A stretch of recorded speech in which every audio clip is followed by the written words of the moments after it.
Woo! How are we all doing, guys and gals? Thank you very much for tuning in.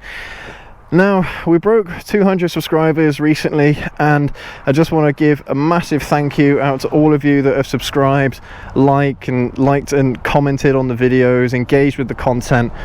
It really does mean a lot to me, and it might not sound like a big milestone, 200 subscribers, but to me it means everything. And in the spirit of that milestone, today's video is going to be a bit more personal, and it's going to be about what my influences are and why I decided to get into motovlogging in the first place, and perhaps even inspire you to also pick up the same hobby and, who knows, maybe one day a career. But anyway, let's get to it.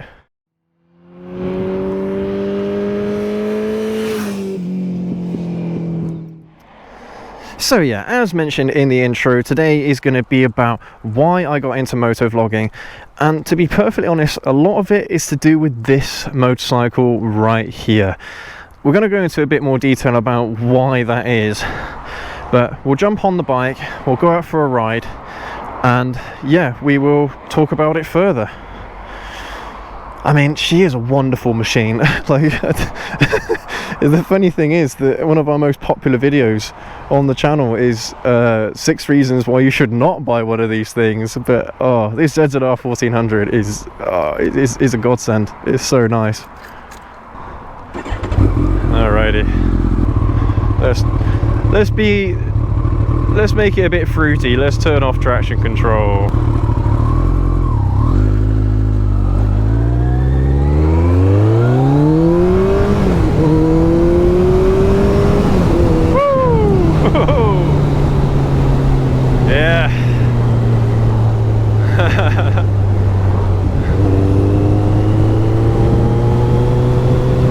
Alright, where do I begin with this video? Well, I might as well start off with a bit of background. So what I do as a full-time job, I kind of go from there. So currently I am a full-time IT infrastructure engineer. Let's give this ambulance some room. Yeah, so IT infrastructure engineer, and that, yeah, like I said, that's my full-time job. So that's currently how I earn a living.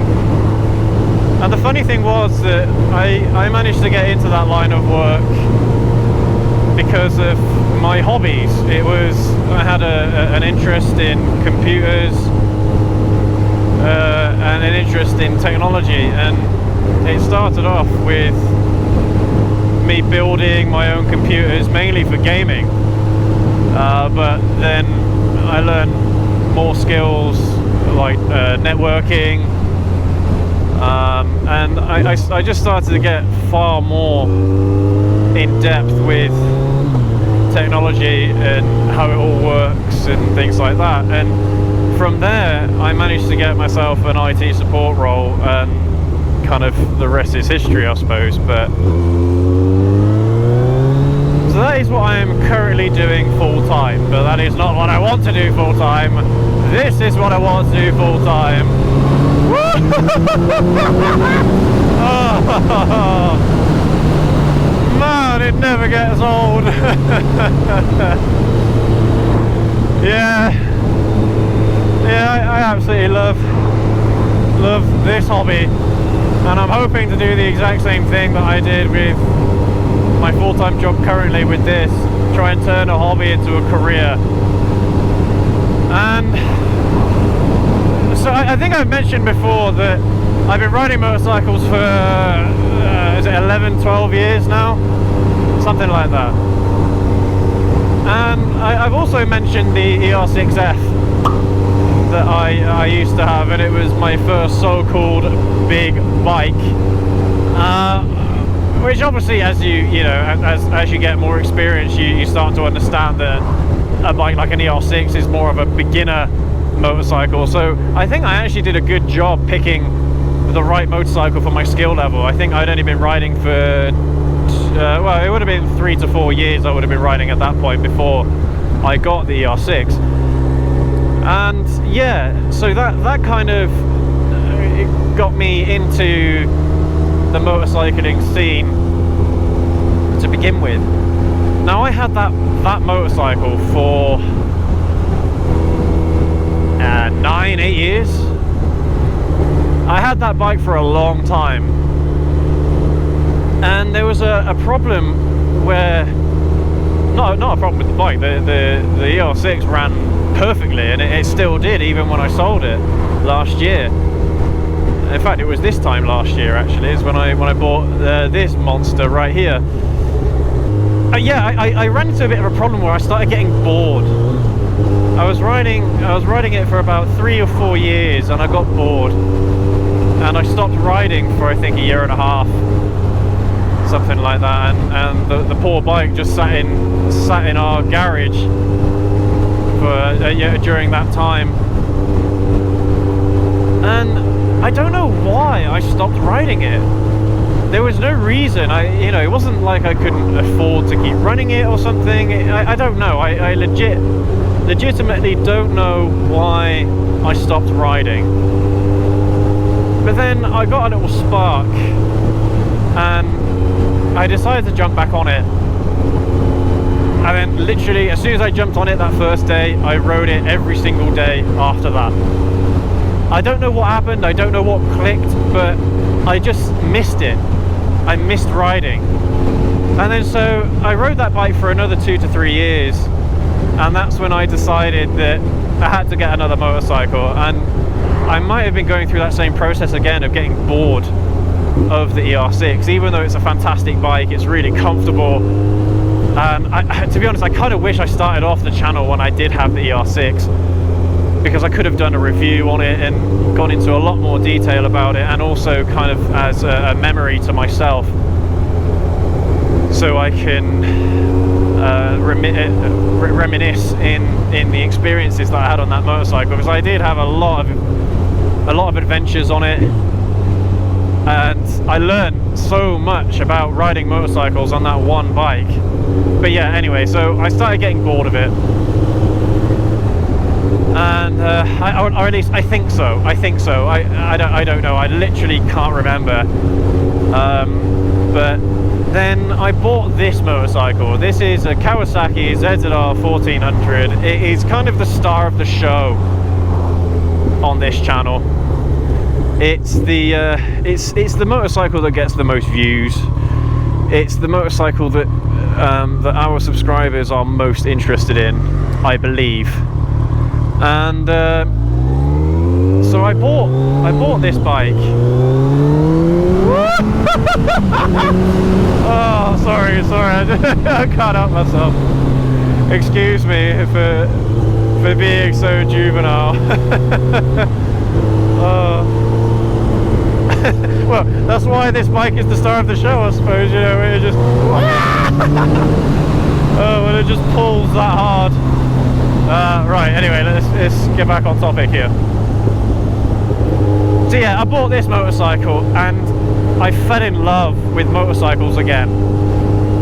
Now, I've been riding this bike for the last year, almost every single day, apart from I think 1 month during the winter. And during that 1 month, I was itching to get back out on this bike. Absolutely, you know, just couldn't wait, getting excited every single day to see what the weather was like, to see if I could get it out and ride. But of course I didn't want to take it out when they had the salt layers on the road and for the ice and what have you, because if you guys didn't know already, ice is not ice but salt rather is an absolute killer for motorcycles. It just turns them into rust buckets. It's horrible. But anyway, so yeah, I got that feeling again, the same feeling that I had the very first time I sat on the ER6 and I rode it home from buying it. It was just absolute euphoria and excitement and fear, and that's exactly the same experience that I get on this bike. basically every single day I get out and ride it. And I just fell in love with motorcycles again, and from there, within was it 2 months of buying this, I bought the old ZZR1400 from Honda. And it was at that point is when I was looking at starting a motorcycle channel, because I just fallen in love, and I just wanted to keep doing this. I just wanted to keep riding. I'll get on to my inspirations for starting the YouTube channel in just a moment. But like, this is one of those bikes, this particular bike is one of those machines that turns your hobby of motorcycle riding into a love affair. I mean, that sounds really soppy, I know, but it's just the way how this bike feels to ride. It is so unique. I'm gonna get past this person. Yeah, it's such a unique experience where you've got a sport bike with the elements of a sports tourer. But that's the thing, on a sports tourer you can get bored, and that's exactly what an ER6 was. It was a sports tourer, and I didn't want to get bored again. But lo and behold, oh wow, look at that. Woo! Yeah, boy. Did you see that? That was so awesome. I think that was an old Goldwing. Wow, fair play. Anyway, right, getting distracted again. Here we go. Woo! Oh dear. Yeah, the ER6 as a sports tourer got boring, whereas this motorcycle combines a sport bike with a sports tourer. You get all the power that a sport bike has, but with the comfort of a tourer. It's slightly more aggressive, as I've mentioned before, but it's just a lovely motorcycle to ride. It truly is,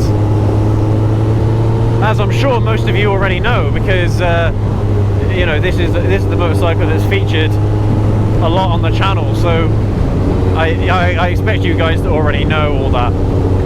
But anyway, so moving on to why I actually started the channel to begin with.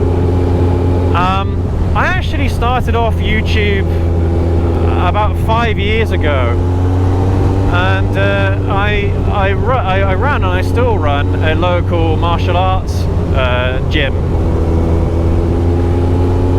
I'm not going to tell you what it is for personal reasons, but yeah, I started off a YouTube channel for marketing and for, you know, I had an interest in video creation and media long before I got into doing YouTube, but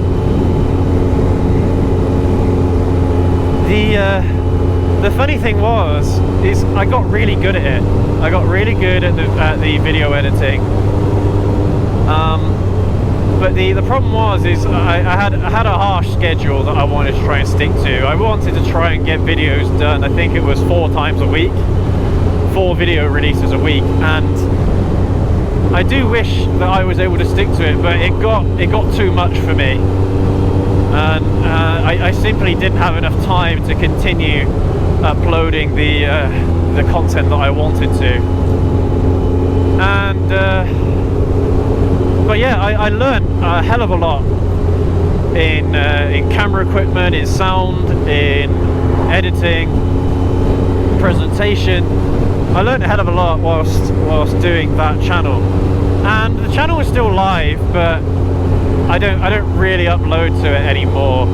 I am looking to kickstart it again at some point in the near future, so maybe in the future I'll let you guys in on what the channel is, what it's called, and what we do. But anyway, that's not really the point of this video, so I don't want to get too drawn into the martial arts channel. But ever since I gave up doing videos for that channel, I mean, it wasn't doing very well. Even though the videos were good quality, they're not as good as the quality as we have nowadays for this channel. But I'll give you kind of a bit of context. So that channel currently has 130 subscribers, and that's over 5 years.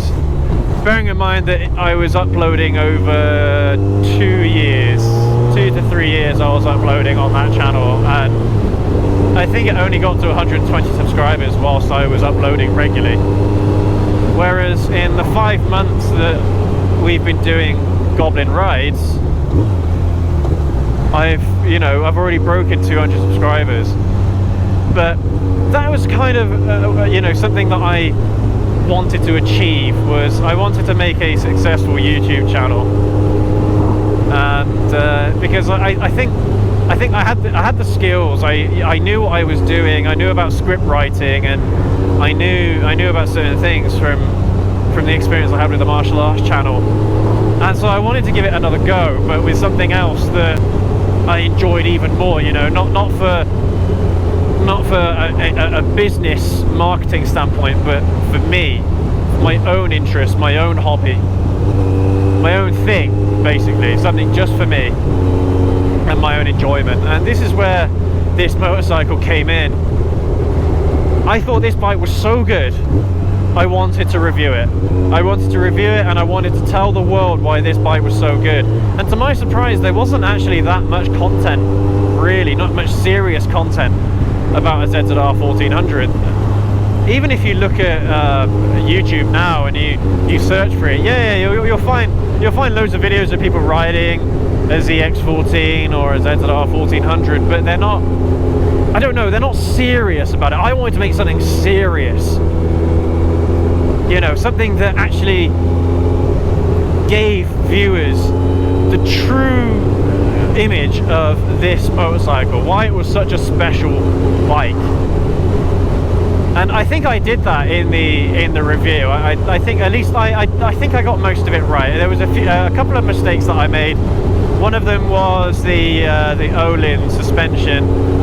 In the script that I had, I wrote down that it had Olin suspension on the front forks and the rear shock, and that's not true. The Olin suspension is only on the rear shock.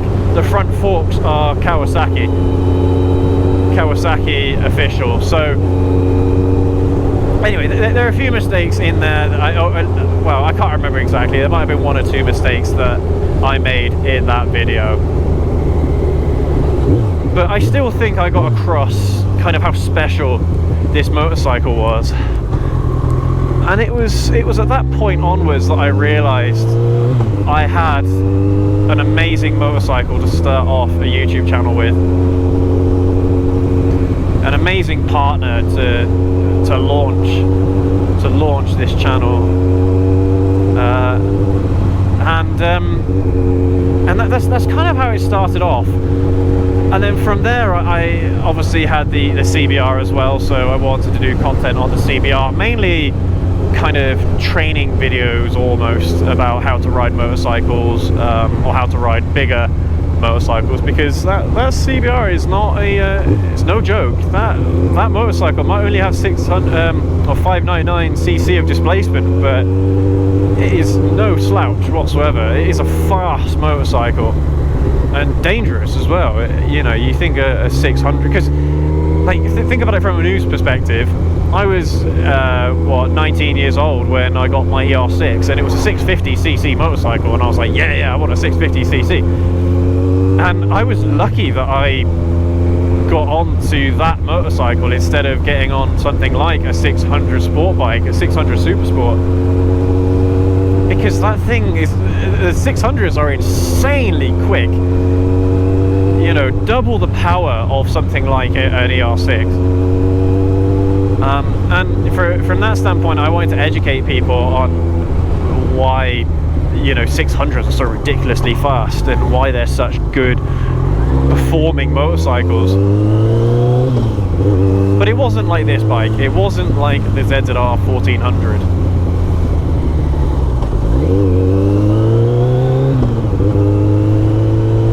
But anyway, so that is kind of how the channel started. I wanted to do videos about this motorcycle. That's basically it in a nutshell. But my inspirations behind it, like why, yes, I wanted to do the YouTube, but why did I want to do that? It's a very, very interesting point.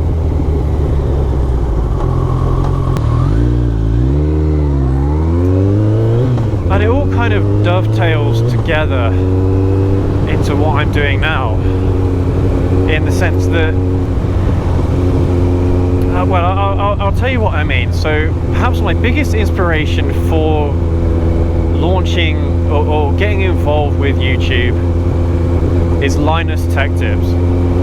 Now that sounds really, really weird because this is a motorcycle YouTube channel, but it was Linus Tech Tips that inspired me to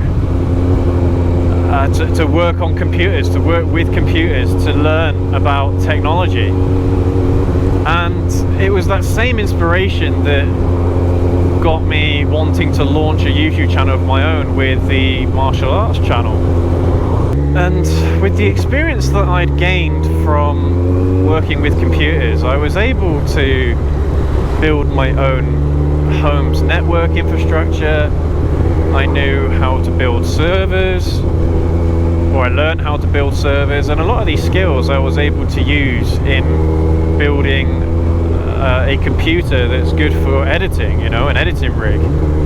Something that had enough horsepower, I mean, pardon the pun, for a computer, I mean, that could render videos effectively, but also to do things like scrubbing through the files as you're editing them.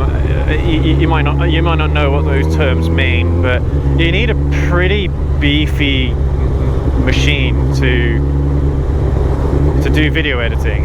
It's, you know, but luckily for me, because I already had that interest there, it was quite an easy thing for me to identify what it was that I needed and to build a machine that was purposely built for video editing. I mean, not to mention it's amazing for gaming as well, but that's neither here nor there. But yeah, so Linus Tech Tips was a massive inspiration for me for a lot of things. My current job and my aspiring career in doing GoblinRides. I don't know why I call the channel GoblinRides. Don't ask me, because I don't know. I mean, that's another video onto itself, I think. But anyway, getting back on topic. A few of my other inspirations that aren't YouTube related. I mean, okay, to be fair, I do have a couple more YouTuber inspirations. Well, I say that. No, I don't think I do. I subscribe to a lot of channels, but no, I don't really have that many more. Well, I suppose there was one other YouTube channel that I did subscribe to. They didn't inspire me, but they kind of, well, there was a couple. There's a couple of channels that kind of opened my eyes to the potential of a career in doing this. One of them was, again, a tech YouTuber called Timmy Joe Tech. And when I subscribed to his channel, I can't remember how many subscribers he was on. It might have been 20,000 or less. And within a year of me being subscribed, in fact, it might be 2 years, he's jumped up to over 150,000 subscribers. And he just does a load of crazy, wacky tech YouTube videos.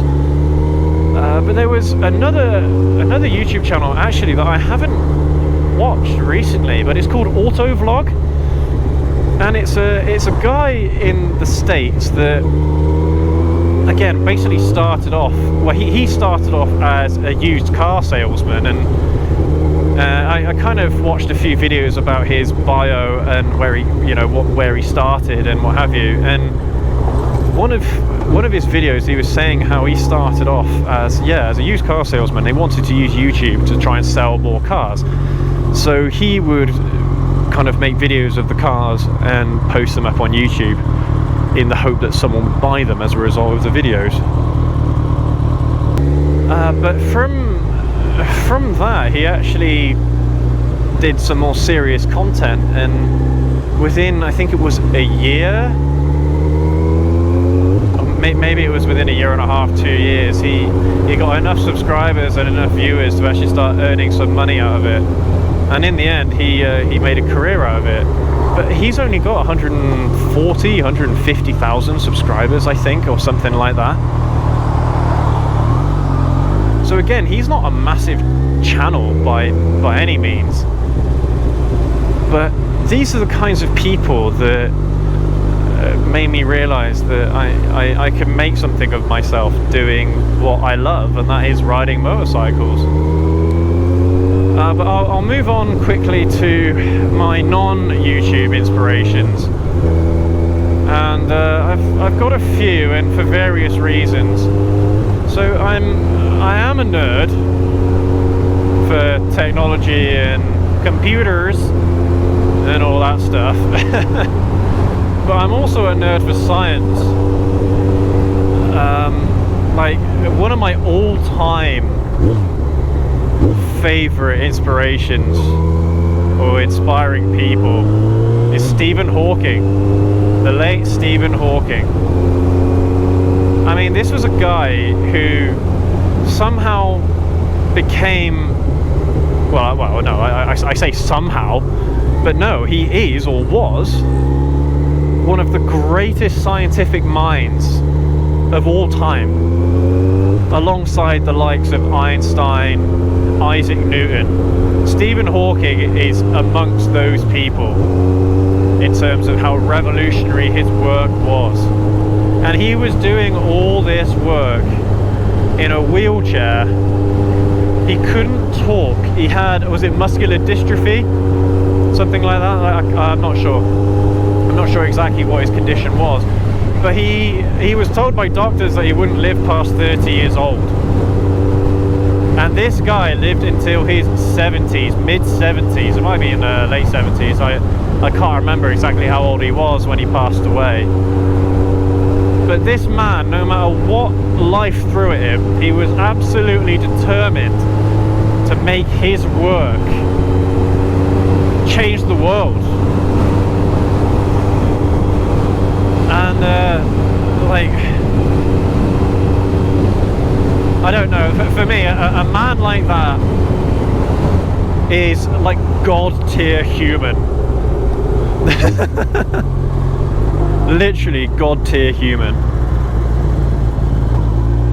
And that's the only way that you can describe these sorts of people, and they're very few and far between. I mean, at least in the science world. Of course you have people like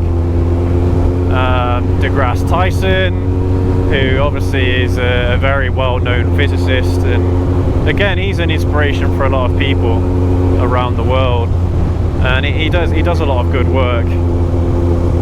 But yeah, Stephen Hawking for me is one of my all-time biggest inspirations.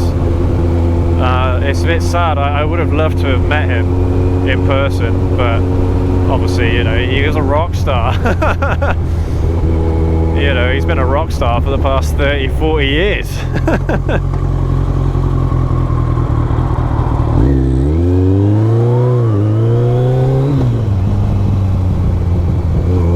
Yeah. I'm trying to think who else.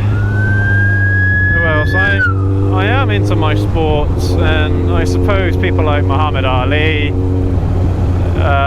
from boxing is an inspiration, and of course the current reigning world heavyweight champion Anthony Joshua. Yeah, another big inspiration. I have a lot of interest in a lot of things, so I was able to draw my inspirations from a vast number of different people.